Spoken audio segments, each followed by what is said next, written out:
Your cat knocks your water glass off the table, slowly, deliberately, while making direct eye contact with you. It doesn't flinch, it doesn't run, it just looks at you like it's daring you to say something, and then it walks away. Now, you could say your cat is just being a cat, but what if there's actually a psychological profile behind this behavior? What if some cats aren't just mischievous, but are operating with a specific, documented personality type that scientists have actually given a name to? Because they have. And once you hear it, everything about your cat's villainous behavior is going to make complete sense. Let's start with a concept from human psychology called the Dark Triad. The Dark Triad is a personality framework that psychologists use to describe three traits that tend to appear together in certain people. Those three traits are narcissism, Machiavellianism, and psychopathy. Narcissism is an inflated sense of self-importance. Machiavellianism is the tendency to manipulate others for personal gain. And psychopathy is emotional coldness, a reduced ability to empathize with how others feel. Now, here's the twist. In 2021, researchers at the University of Liverpool and Liverpool John Moores University published a study in the Journal of Research and Personality, and they applied this exact framework to domestic cats. They called it the Cat Triarchy. And what they found was that many of the behaviors cat owners describe as villainous, the cold staring, the deliberate destruction, the manipulation, the complete indifference to your emotions, map almost perfectly onto these three dark personality dimensions. Your cat might not just be quirky. Your cat might have a dark personality, scientifically speaking. So what does a dark triad cat actually look like in real life? Let's break down each trait. Narcissism in cats looks like this. The cat demands your attention constantly, but on its own terms. The moment you stop paying attention, it does something to pull focus back. Knocking things over, sitting directly on your laptop, meowing at full volume at 3 in the morning. But the second you want affection, it leaves. The cat isn't confused. It has simply decided that the relationship runs on its schedule, not yours, and it enforces that boundary with zero guilt. Machiavellianism in cats is even more fascinating. This is your cat learning exactly which behaviors get which results and using them strategically. Researchers have found that cats develop what's called a solicitation purr. It's a purr that's been acoustically modified to embed a high-frequency cry in the middle of it, a frequency that closely mimics a human infant's cry. Cats use this specific purr when they want food, because they've learned it's almost impossible for humans to ignore. Your cat has literally weaponized its voice to manipulate your parental instincts. That's not cute. That is textbook Machiavellianism. And psychopathy, the emotional coldness.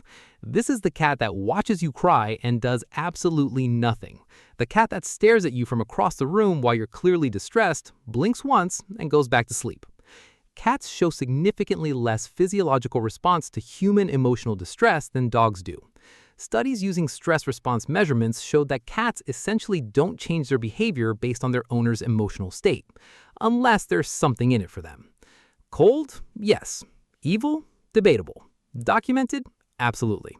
So why did cats evolve this personality? Is it deliberate? Not exactly. And here's a part that's actually really interesting. Dogs were domesticated by humans roughly 15,000 years ago, selected specifically for traits like loyalty, cooperation, and emotional sensitivity. We literally bred dogs to care about our feelings. Cats were never really domesticated that way. They were, as researchers put it, self-domesticated. They drifted towards human settlements because we had grain, and grain attracted mice.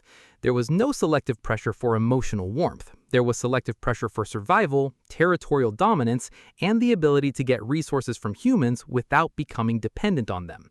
In other words, cats evolved to take what they need from you while remaining fundamentally independent.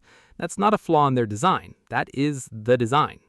A paper published in Current Biology found that cats form attachments to their owners, but those attachments are fundamentally different from a dog's. A dog sees you as your leader, your safe base, your everything. A cat sees you more as a social companion, useful, pleasant to have around, but ultimately optional. You are not your cat's world. You are your cat's strategic alliance. And when a strategic alliance stops being beneficial, a cat simply renegotiates the terms. Here's the final thought, and it reframes everything. We call these cats villains. We call them cold, manipulative, chaotic. But look at the outcome of this personality. They get fed, they get shelter, they get warmth, they get attention on demand. They live longer on average than almost any other domesticated animal, and they've built an entire internet culture around their behavior that makes millions of people around the world obsess over them daily. The cat knocks the glass off the table, and you film it, post it, and get 500,000 views. The cat ignores you, and you try harder to win its approval. The cat stares at you from across the room like it's planning something, and you find it charming. Who is actually being manipulated here? Because from where the cat is sitting, elevated, warm, fed, and completely in control of the relationship, the villain strategy is working perfectly.